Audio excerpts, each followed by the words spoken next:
गांव की शांत जिंदगी से निकलकर शहर की भागदौड़ भरी दुनिया में कदम रखना हर किसी के लिए आसान नहीं होता। लेकिन सपनों को पूरा करने के लिए कई बार इंसान को अपने डर और आराम को दोनों को छोड़ना पड़ता है। राहुल भी कुछ ऐसा ही लड़का था। राहुल अपने दोस्त अमित के साथ एक छोटे से गांव में रहता था। दोनों बचपन से साथ थे, एक ही स्कूल, एक ही खेल और एक जैसे सपने। राहुल पढ़ाई में तेज था और उसका सपना था कि वह शहर जाकर अच्छी नौकरी करे। अमित थोड़ा साधारण सा था, पर वह राहुल का साथ कभी नहीं छोड़ना चाहता था। एक दिन राहुल ने अमित से कहा, यार अमित, मैं शहर जा रहा हूँ पढ़ने के लिए। यहाँ रहकर कुछ बड़ा नहीं कर पाएंगे। अमित ने थोड़ी देर सोचा और फिर बोला, अगर तू जा रहा है तो मैं भी तेरे साथ चलूँगा। अकेले कैसे जाएगा? दोनों ने फैसला किया कि कुछ दिनों में शहर के लिए निकल पड़ेंगे। शहर पहुंचकर दोनों को बहुत दिक्कत आई। किराए के घर बहुत महंगे थे, उनकी जेब में ज़्यादा पैसे नहीं थे। 3 दिन तक इधर उधर भटकने के बाद उन्हें एक अजीब सा फ्लैट मिला। एक पुरानी बिल्डिंग थी, 4 मंजिला, थोड़ी जर्जर सी, और आसपास का माहौल भी कुछ खास नहीं था। लेकिन सबसे अजीब बात यह थी कि उसका किराया बहुत कम था। राहुल ने हैरानी से मकान मालिक से पूछा, इतना सस्ता क्यों है ये फ्लैट?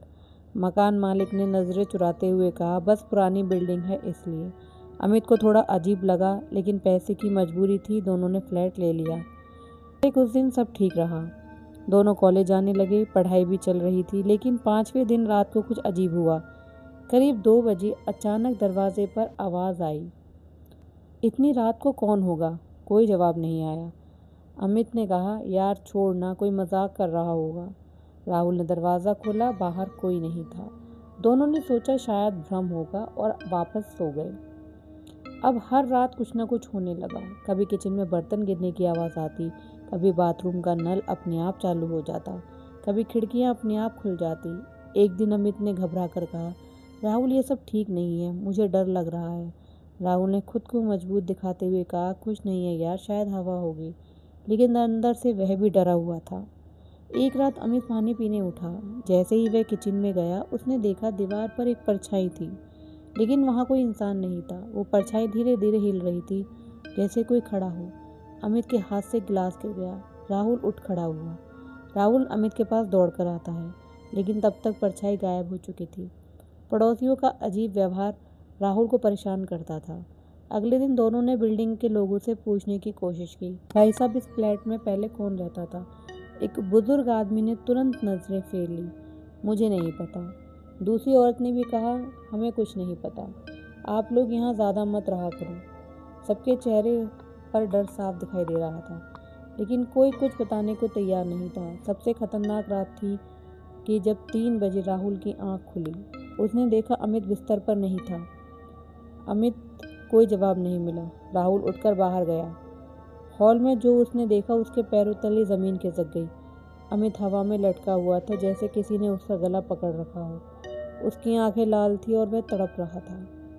बचाओ! राहुल जोर से चिल्लाया और अमित को पकड़ने की कोशिश की, लेकिन अमित जमीन पर गिर गया। दोनों बुरी तरह कांप रहे थे।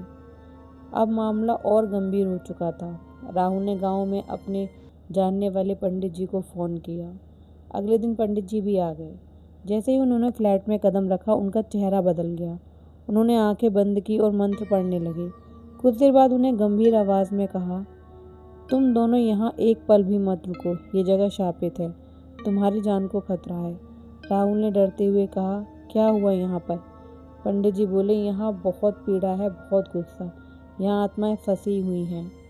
दोनों ने बिना समय गंवाए उसी दिन फ्लैट किराए पर खाली कर दिया, सामान उठाया और दूसरे इलाके में कमरा ले लिया। उस रात पहली बार उन्हें चैन की नींद आई। कुछ दिन बाद राहुल को उसी बिल्डिंग में एक पुराने चौकीदार से मिलने का मौका मिला।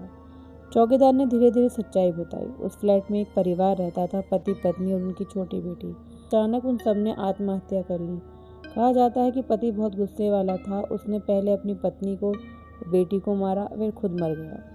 तब से वहाँ अजीब घटनाएं होती हैं। कोई ज़्यादा दिन टिक नहीं पाता, इसलिए उसका किराया इतना सस्ता रखा जाता है। राहुल और अमित सन्न रह गए।